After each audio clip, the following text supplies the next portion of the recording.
come into Poland and they send us back.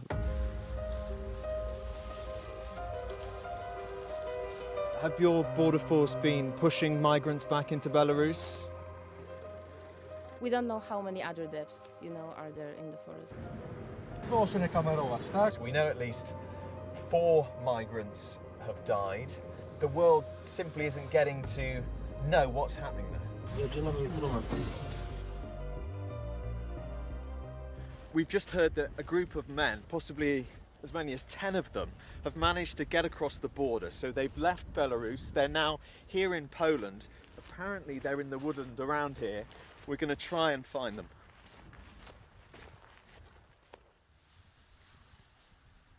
The men we meet thought they were going to die, here in the freezing forest. Kelly and his brother Owen are from Nigeria. They claim they've been pushed back and forth by both Belarusian and Polish border guards for the past 3 weeks. We are playing us like a football. The Belarus will beat us, push us to Poland. The Poland will catch us, beat us, push us back to Belarus. These 10 men say they'd flown to Belarus from various countries with the promise they'd be able to travel on to a neighbouring country in the EU. They threatened us by their gun. There was a time they released a bullet. We're scared. We don't want them to shoot us. EU countries put economic sanctions on Belarus after a crackdown on political opponents. Now they accuse it of sending migrants their way in retaliation to try to destabilise the region. 21-year-old Magellan from Cameroon explains how the Belarusian forces led them to the Polish border. They take us at night, around sometimes 8 o'clock, sometimes 9 o'clock, 12 o'clock. They monitor the Polish police across the border. They tell us this way, there's no Polish police. So they will tell us we must cross those wires. So we creep, we crawl under, and then while we go inside, maybe if the Polish police happens to see you, they will take you back. We can see a lot of people here are not in a good state. Apparently a doctor's on the way, but also the border force are on the way, so it's not clear what's going to happen to these men.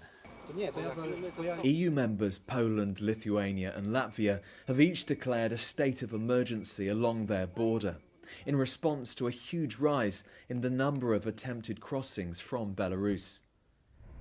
We try to reach the area that Poland has sealed off. Aid organisations and journalists are now banned from entering. British journalists? You can't go into this area. Well, it was pretty obvious the border official wasn't going to let us into the restricted area. And human rights groups are really worried about what's happening inside this place. We know at least 4 migrants have died. And the concern is the world simply isn't getting to know what's happening there. This video, released by the Belarusian authorities, claims to show the body of an Iraqi woman on the border. This man is said to be her husband. 3 other migrants died the same day she did.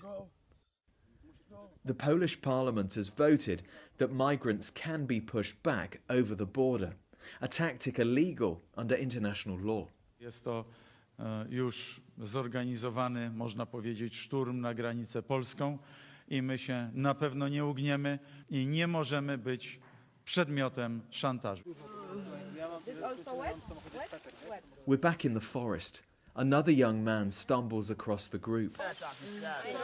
Jafar is a 20-year-old from Iraq. He says he hasn't had food or water for 3 days. He's got hypothermia.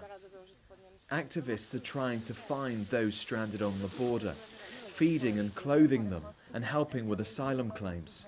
We don't know how many other deaths, are there in the forest. Politicians are talking about politics, but what we can see is just people. It's not politics at all. It's just people that need assistance, people that need medical assistance, people that need international protection to not be returned to the country where they face danger. So here on the ground, it's absolutely not politics. It's just humanitarian crisis that we are dealing with right now. The fear among charities, human rights groups, is that we're going to be seeing more of this because more people are coming to Belarus, more people are trying to get across the border into Poland, into the European Union. Michael is a father of 3 from Sri Lanka. I asked to call my wife. No. They refused to give at least one single minute call. He says there was no sympathy from the Polish side. I pray to God I will make it. I'm a Catholic. Anyway, I made it. The EU says Belarus has created this crisis. Belarus says Western politicians are to blame. If the Belarusian could send me back to my country, fine. Yeah, I'll be okay. Better I die in my country, but this is my passport. This is my SIM cards. A SIM card, so we have no communication. The Polish border guards, assisted by armed troops, begin to clear the area. And so have your border force been pushing migrants back into Belarus? Talk to our press office, he tells us. Magellan, the 21-year-old from Cameroon, is one of 3 men taken to hospital. The others will be driven to a quarantine facility, but all fear they will be sent back across the border once again.